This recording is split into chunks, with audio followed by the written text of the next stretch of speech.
Friends ఎలా ఉన్నారు? బాగున్నారు ఫ్రెండ్స్. ఇదేంటంటే చెంచంతకాయల కర్రీకి అనమాట.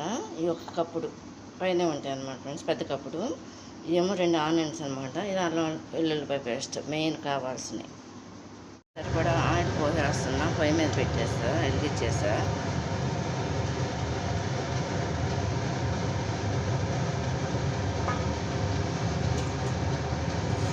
ఉంటే కొంచెం పోస్తున్నా, ఎగస్ట్రా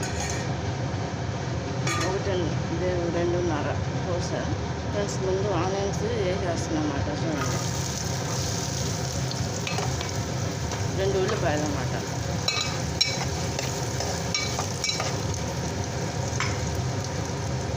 ఫ్రెండ్స్ ఇది అల్లం వెల్లుల్లిపాయ పేస్ట్ తగినంత వేసుకుంటున్నా, పచ్చివాసన పోయేంత వరకు ఇలా ఫ్రై చేసుకోవాలి. అంటే స్పూన్ అన్నర వేసా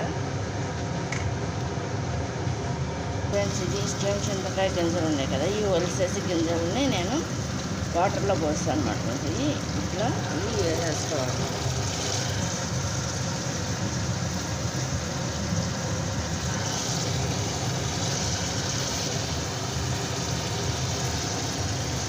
వేసుకుని ఈ విధంగా కలుపుకోవాలి. కలిపేసి మూత పెట్టేసుకోవాలి ఫ్రెండ్స్. ఇది తీసి పక్కన పెట్టాను. ఇప్పుడు ఇందులో ఏంటంటే ఒకే ఒక చెంచా పసుపు వేస్తున్నాను అన్నమాట ఫ్రెండ్స్. వేసి ఇలా కలుపుకోవాలన్నమాట.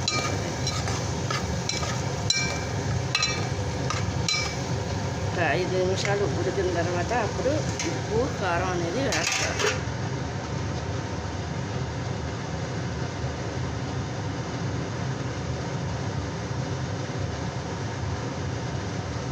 ఫ్రెండ్స్ ఇది స్పూన్ కూడా కాదు, ఇంకా తక్కువగానే వేస్తుందన్నమాట సాల్ట్ అనేది.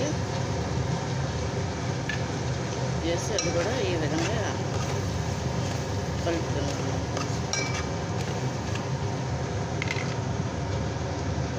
మూర్తి చేస్తున్నాం కదా, చూడండి. ఇప్పుడు ఏంటంటే ఒక చెంచాలో వేస్తున్నాం అన్నమాట కారం. ఒకే ఒక చెంచా, అంటే ఎక్కువ కాదు ఫ్రెండ్స్, అన్నీ ఒక స్పూనులు. ఎప్పుడు అమ్మ వండేది, నాయనమ్మ వాళ్ళు అమ్మమ్మ వాళ్ళు వండినప్పుడు తిన్నాను. ఇప్పుడు ఫస్ట్ టైం నేను వండటం అట్లా. చూడండి, కారం కూడా వేస్తాను కదా.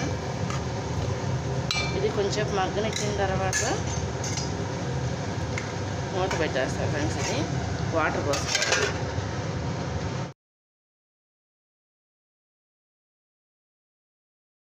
మసాలా వేస్తున్నా, ఒక స్పూన్ వేస్తున్నా.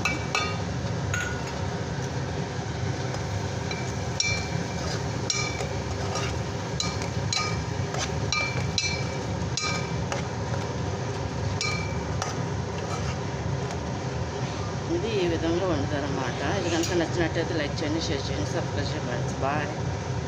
కంప్లీట్ అయిపోయింది అన్నమాట కర్రీ.